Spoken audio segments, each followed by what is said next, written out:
Well, hello to all my charmed ones out there. My name is EJ, and welcome to my channel. If you follow me, you usually know I do American Horror Story, a little bit of Buffy, sometimes Drag Race. I like to talk about queer, pop culture-y, horror-based stuff as well, but there's been something I've always wanted to talk about, but I've never had the chance to.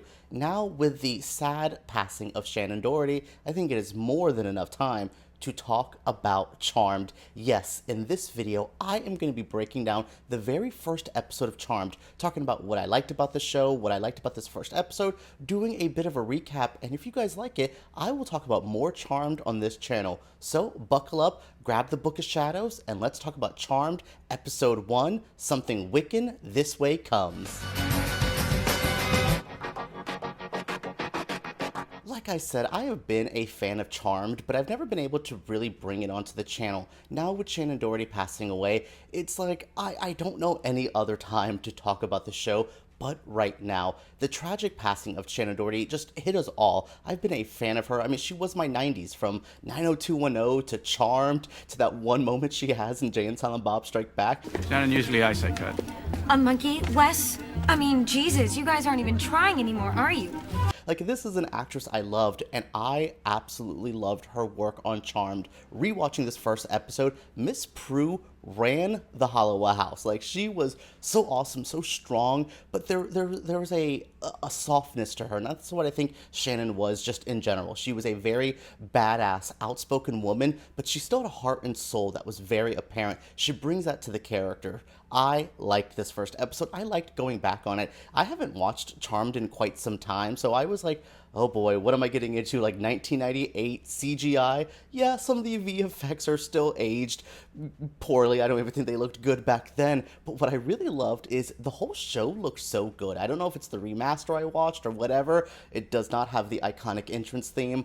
Oh, I was so like, we are not there. I'll just go watch The Craft if I want that same song. So yeah, I love this first episode. It looks good. The aesthetics are there. The acting was there. And we jump right into the plot. I'm always like, oh, a pilot episode. Let's slowly introduce the world. There was nothing slow about this premiere. It was fast-paced, in your face, and it gave you everything you need to know about the Charmed ones, these three sisters, and why you want to watch this show. Like, it instantly hooked you in. There were so many mysteries, so many plots, so many little moments, like at the end when, Detective Hawkeye was just like, oh, the cat's there. It's just those moments I was like, ooh, things are going to pay off. It's such a good, pilot episode, such a good premiere episode, because you love everything that's happening. I loved all three of these sisters. Prue was obviously always my favorite, and I was a big Rose McGowan fan when she eventually comes on, but I also liked, Holly Marie Combs. I loved Alyssa Milano. These are such just amazing actresses, really bringing something to the show.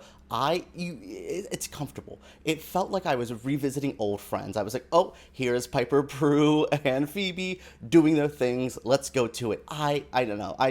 It was comforting. And it sucks that it took me so long to rewatch this. It sucked that it take the passing of one of the lead actors for me to really be like, let's get back into it. But I'm happy to be here. I'm happy to talk about Charmed. But enough of this little intro. Let's talk about this episode. For you, for those hardcore fans who remember every bit, let's go back to it. And if you haven't seen Charmed in a while, go watch it and then join me for this recap right now. The episode begins, and I cannot believe this episode kicked off the way it did. We had a murder of a witch. I looked at the ratings. 7.7 million people watched this on the WB, the record-breaking premiere. And to start off with a murder of a witch, we see her use her pyrokinesis to light some candles, and then a mysterious killer comes in and stabs her. And I'm like, oh, we really just started off like that? And then we go to Piper and Prue going to their grandmother's house to fix it up. They're all moving back in after, having somewhat separate lives as sisters, but they are missing one sister, Phoebe, who's in New York, or so Prue thinks. Piper says, haha, our sister's coming back, she's moving in.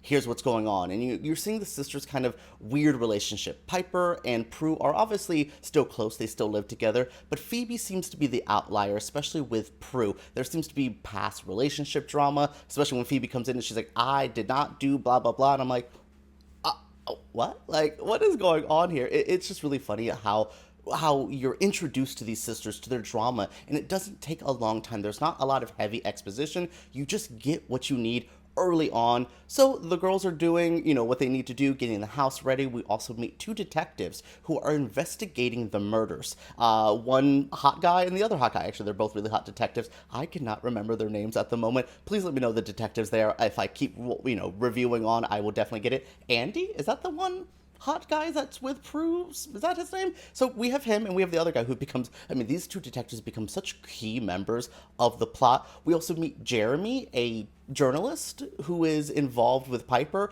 And the moment he got on there, I hadn't seen this episode in so long, and I'm like, well, he's the killer. Like, I don't know why. I guess it was just my classic, TV storytelling or just me remembering this plot. But I'm like, isn't he the bad guy? So we get all of our sisters finally together, but the tensions are there.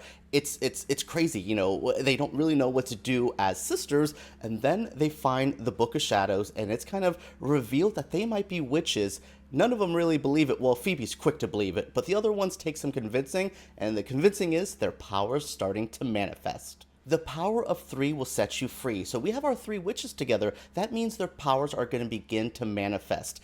It takes a bit. We learn each one of the things. One of them's supposed to be able to freeze time. One of them should be moving things with our mind. The other one is able to tell the future. I instantly was just like, well, we know Phoebe's, when Prue earlier was like, she has no way to sense her future or no way to tell the future. And I'm like, well, she's going to be the one with premonitions. So yes, that is kind of the powers. We're seeing them kind of develop slowly. The first one, I believe, is Prue having a beef with her boss and having that kind of back and forth, and then, the pen explodes, and then his tie starts to choke him. But she's not there for that. She doesn't really see her powers manifesting, unlike Piper, who's in the middle of a restaurant, freezes, and then it's just like, oh, all right, here's your powers. You're able to, fix your little recipe. I love Piper. I was a longtime Piper fan on this show. I love all 3 of these witches. So yeah, I really do think I like Piper's power the most. That freezing, I know they end up manifesting later on in seasons and getting more powers as well. And then we have Phoebe finding her power out when she's able to stop, a car crash accident from happening with some bikers. She ends up going to the hospital. That's where we meet Andy, detective guy. That's detective guy number 1. Detective guy number 2 is going to become number 1 eventually. But so detective guy number 1 reunites with Prue. They have a backstory together a little bit. And we're seeing Prue and Phoebe now have to talk about the powers. Phoebe's like, this is what's going to happen. And Prue's like, I don't believe you. And then moves the thing and then pours the drink and all that. And she's like, oh, you've made me a witch. Because Phoebe found the Book of Shadows the night before, did an incantation, and that kind of unleashed everything. We also had the really cute cat who was there with the other witches, the witch that we met prior, and now he's at the house with the girls. All of this is happening. You're like, okay, what's the incident? What's the reason to be watching this episode?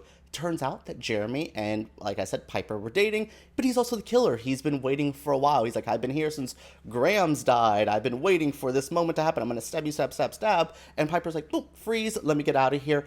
Goes back to the house, and I'm like, wow, this episode is just breezing by. So much is happening because Jeremy shows up to the house getting ready to kill all the girls, and they have to use their powers against him. The power of 3 will set you free. He puts a big ring of fire around them. He's throwing tornadoes at them and all that.